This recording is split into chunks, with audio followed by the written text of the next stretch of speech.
Okay, so Slate 27, Campaign Diary, Mission 2, Episode 5, the finale.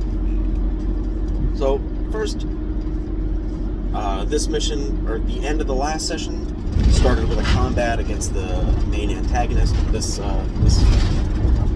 arc, mission. I think there was at least, 2 rounds of combat last session, at the end. So, I just want to start off kind of going over the combat a little bit, and then I'll dig into character stuff. So, this combat, I think I mentioned kind of at the end of the last combat, but I'll go into it a bit more. There was Make Cern in the middle, Ethel and Carl as 2, minion figures, and then around the room were scattered 6 banks of organs for the main villain, Make Cern, to use.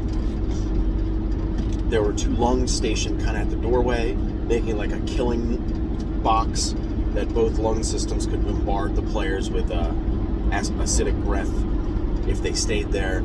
There were 2 banks of eyes on either side, so they had complete view of the entire room. And then at the back of the room, there's a bank of hearts and a bank of livers. The lungs are offensive, the eyes are utility, and effectively offensive as well, because they facilitate legendary actions and stuff, and allow even minions to make legendary actions. And then the hearts in the back are extra lives, and the livers were weird because I wasn't sure exactly what to do with the 6th bank of organs. I had some ideas, and eventually I just hit on livers are important. What do? Advantage on con saves, and they can filter status conditions. Yeah, that makes enough sense. So, that is what ended up happening with the livers. This works well enough. But one of the main things that ended up happening was I pumped up Make Cern's health a little bit. I give all especially my boss monsters, a margin of health. Normal enemies, not so much. I just give them 35 health or whatever. But boss monsters in particular, and that's another thing about most normal enemies, I don't give them enough health to survive a certain amount of rounds. I'll put enough enemies so that there's a good amount of them, and they're dangerous. They do a good amount of damage. I think that's leaning in that direction might be a more interesting blend for the players, instead of just wailing away on ineffective enemies for an extra 2 rounds. But that's a different discussion. But for bosses, I tend to give them a margin of HP. And it's I'll write down a number, and I'll just be willing to go 50 over or something, depending on how it goes. And in this particular combat was one of those times. Because Make Cern has a bunch of abilities that allow him to prevent attacks against him, and redirect attacks, and restrain enemies, restrain the party. He has an action on his turn that can restrain a target anywhere. They have to make a save, blah blah blah. And then if they are restrained, it'll also do extra acidic on their next turn, on that player restrained character's turn. They take damage, and then Make Cern heals for that much damage. So you restrain the target, you deal damage, and recover life. So it's a big swing. But he used that 5 or 6 times, and it only worked once. They just kept rolling high. They kept rolling 20-something almost every time to avoid this effect. Then he has a reaction that anytime he's targeted by an attack, he can force the character making an attack to make a saving throw, and if they fail, then they're dominated for that attack or for that round, and they have to redirect their attack.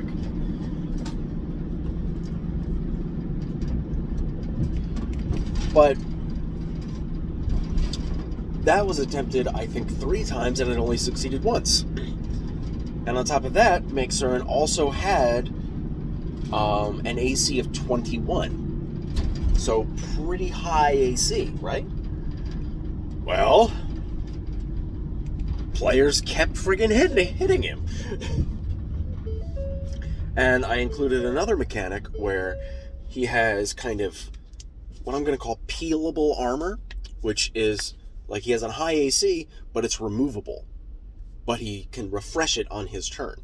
So whenever you make an attack, if you're like 5 or more over, you reduce his AC by like 2 until he refreshes it. It was something along those lines. So one person rolls really well, it can snowball. And I think that's a cool mechanic. But it ended up working out, and they managed to start hitting him more and more often once they started to take out the organ systems and focus in on Make Certain himself. And that was another thing. While I didn't have a mechanic, like it damage the organ banks took wasn't reflected in Make Certain's health, but from the player's perspective, it seemed that way. So that more or less encouraged them to attack the organ banks instead of Make Certain.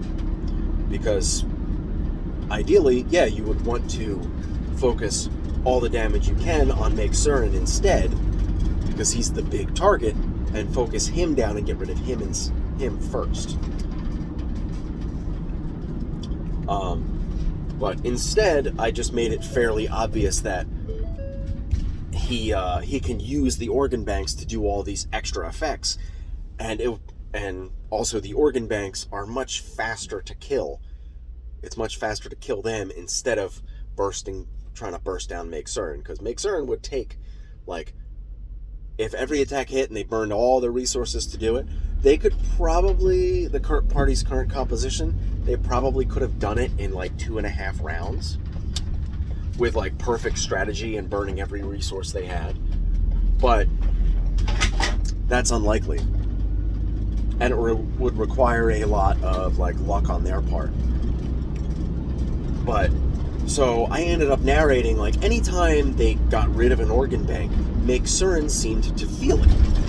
So that at least, and this wasn't my intention, I want to be clear, that at least kind of encouraged the players to attack the organ systems and feel like they were still making a dent in Make Certain, which indirectly they were, because he would be less dangerous with less organ systems. He would, however, and this was a kind of fail-safe mechanic so that he was still dangerous.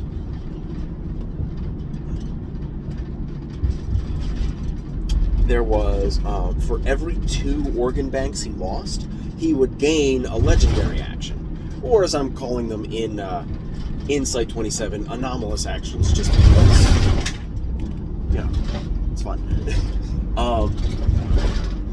So, as he loses organ banks, he does technically lose options. But, like, if you get rid of both lung systems, he loses 2 breath attacks that he can do, but he can take 1 extra action per round in the form of a legendary action. So that's still lowering his threat by, or his action economy by 1. That's important. But otherwise, the combat went pretty well. The players made pretty simple, good tactical decisions. They got rid of one of the lung banks right away, or as soon as possible, and then they moved in that direction to kind of get away from the other lung bank and to kind of get to Make Certain closer to this other, to the map's left side. I think on YouTube it's reversed. Yeah. Anyway, so it showed up, or they managed to get away from it, and then they forced Make Certain to use the breath weapons from him instead of from the lungs position, because that was another thing, like another kind of failsafe, like, because this room is huge and they don't just have infinite range, they could more or less what do you call it? To not allow the players to completely get away from these effects. Any of the organ bank's effects could originate from either that organ bank or from Meg Surin. And also, something they didn't dig into too much, they did a little bit, like one or two of the players did, but each organ system has different vulnerabilities. Like, the heart system is vulnerable to necrotic damage. The lungs were vulnerable to thunder, I believe. And then the eyes were vulnerable to radiant and thunder. Stuff like that. So there's extra ways to do additional damage, if you can kind of figure it out. And something that wasn't really discussed with my players, but if at some point they wanted to try to like figure out weaknesses, and this would be easier outside of combat after they had killed something, like if they wanted to try to analyze certain things in a specific way instead of a general way, and even if they were doing it a general way, I might still give them this information. But like, you know, you investigate it and you end up you can figure out what the weaknesses are. Which I think is a good mechanic. In combat, it's a little more difficult. But, yeah, then they killed Meg Surin and booted him down the, like, central dais, like kind of a well full of teeth. And they ended up, and that was a great moment for me because I could cleanly show Meg Surin finding his extra little squirreled away heart, like backup organ system, crush it and kind of revive himself. And then he was going to bring down the house, and he was devoured from the inside by a future antagonist that I was using this mission pretty much just to set up. An older Karcist that, more or less, and this is secret lore, oh, no, I'm not going to give the secret lore. No, I'm not going to give it here. I got it. I figured out a plot point for later. Anyway, so they devoured this Karcist devoured him from the inside, setting up this new antagonist, and he was thankful for what the players did, and he would allow them to leave, inform them that, yeah, this facility is going to come crashing down anyway, so you should probably leave. I'm going to as well. And Gersh, the medic, ever the self-sacrificing character, tried to forestall this, even though Wellgren was giving them, that's the antagonist's name, Wellgren was giving them a perfect, like, he wasn't holding them. Yes, Gersh just couldn't trust an anomaly. Tried to stall for time and let his team get out ahead, and ended up losing his hand for it. They had one or two minor interactions with him, like I think, Carson shot him and then got backhanded for like 30-something damage, for a shit ton of damage, like just a casual backhand for over 30 damage. And then they kind of realized, okay, this guy's probably a little too tough. But Gersh ended up losing his hand. Wellgren got away. They got out of the facility. They recovered the dog. And then, after a short time, their backup did finally arrive. They sent the plane. There were some fighter jets coming in for a bombing run, but they ended up not needing a bombing run, and instead the fighters disengaged from that and tried to track Wellgren, and they'll get an update on that soon. I'm going to, like this weekend, I'm going to post stuff in the Discord. Like, there's going to be an interview log with Flynn. There's going to be one or two other things. But overall, they did a pretty good job. Flynn survived, which I did a lot to help him. Like, the way I wrote him and his abilities. But it's more so Flynn would have tried to sacrifice himself, but didn't need to do that. So now they have Flynn, a Sarkic asset in containment, which is good. Otherwise, some other character stuff. Carson was a little light on his mission, I think. He was given directions to try to destroy any Sarkic threats if he could. And the wolves tend to be a bit overzealous, so maybe he could have leaned into that more. Maybe that'll come up when he meets with his higher-ups. But everyone else, Laszlo, Trey, and Daly didn't make any like big character revelations or anything, but just they made like good decisions the whole way through. Trey got a dog. They got a dog now. Gersh is definitely the most beaten up. He lost a hand, and there's going to be some stuff for Gersh now. I'd like to do a little one-on-one session with that player.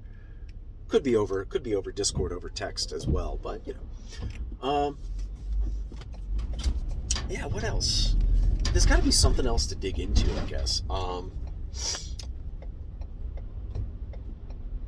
I am attempting to write the next mission, which is going to probably be a containment breach centered thing. They're going to spend some time in the base before the actual containment breach, though. And I do want to find out from my players whether they want a more, like, if they want it like shorter, do they want it like, a two shot? Do they want it like longer? Like, what do they want? So that'll be a thing.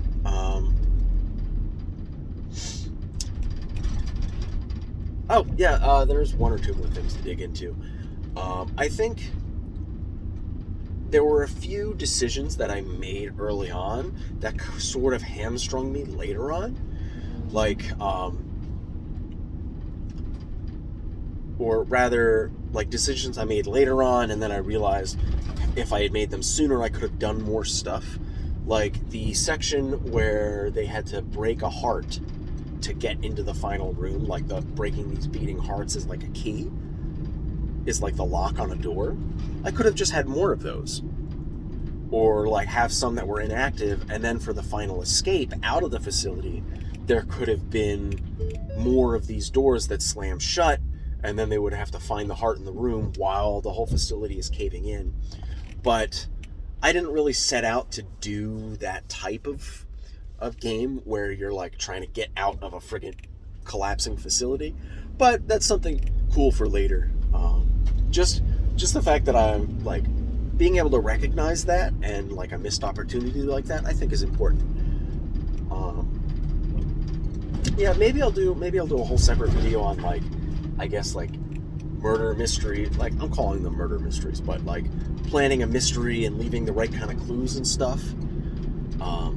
I feel like I didn't foreshadow Maeg Surin or Welgren enough, but maybe that's part of it, because a big part of SCPs are the unknowns. So,